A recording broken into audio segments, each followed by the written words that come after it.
Jaalallikee addaa kan godha baangamne arjummaan kee baay'ee kan tilmaamaan qabne kanaaf arrabni koo galata siif laata gooftaa siin lubbuun koo jireenya argata.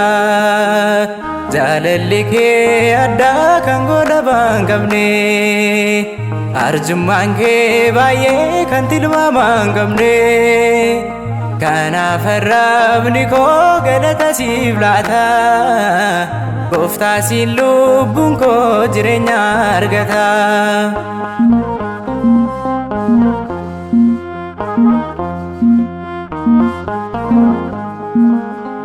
Uumaa samiif lafa abbaa baraa baraa dhooma kan hin qabne arja baraaraa na fayyisuuf jettee ati kan dhiphattee xumura jaalala lubbuu kee naaf laattee. Jaalallikee addaa kan godha baangamne arjummaan kee baay'ee kan tilmaamaan qabne kanaaf arrabni koo galata siif laata gooftaa siin lubbuun koo jireenya argata.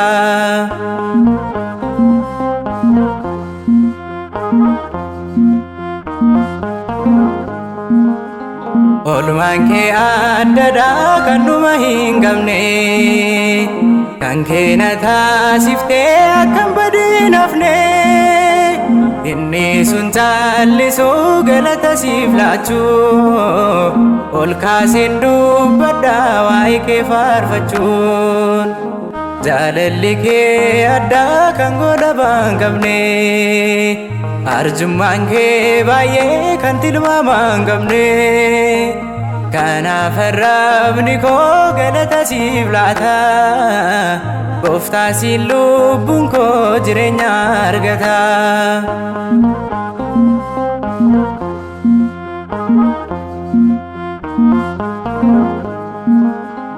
Gaarummaan kee baay'ee himamee hin dhumu keessa koo si beekaa orminatti hin himu anaaf jettee duutee fannoo irratti dhiphattee cubbuu koof du'a koo narraa haquuf jettee. Jaalallikee addaa kan godha baangamne arjummaan kee baay'ee kan tilmaamaan qabne kanaaf arrabni koo galata siif laata gooftaa siin lubbuun koo jireenya argata.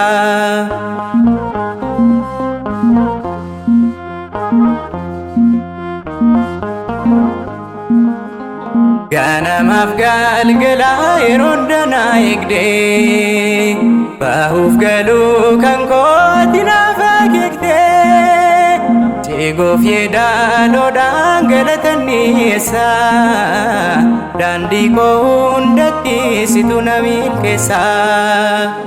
Jaalalli kee addaa kan godha baangamne arjummaan kee baay'ee kan tilmaamaan qabne kanaaf arrabni koo galata siif laata gooftaa siin lubbuun koo jireenya argata.